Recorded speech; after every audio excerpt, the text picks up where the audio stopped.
that we have completed 5 years since the inception of Conceptual Orthopedics.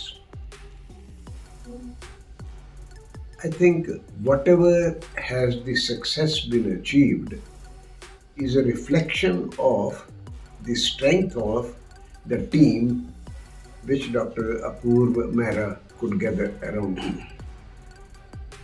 Such teaching institutions, or for that matter any big establishment dealing with a large number of human beings of different ages, of different expectations, certainly need a team effort, and that is what I think Dr. Apurv Mehra has succeeded. I wish Apurv and his team of teachers, team of helpers, thinkers and workers stay healthy, stay together, and make the conceptual orthopedics more important, more rewarding to the students who are participating in this activity. I think we should also encourage the students at every level to interact with the teachers who teach them. It is this interaction which guides us what is best for the teacher as well as for the learners. The teacher is also a learner.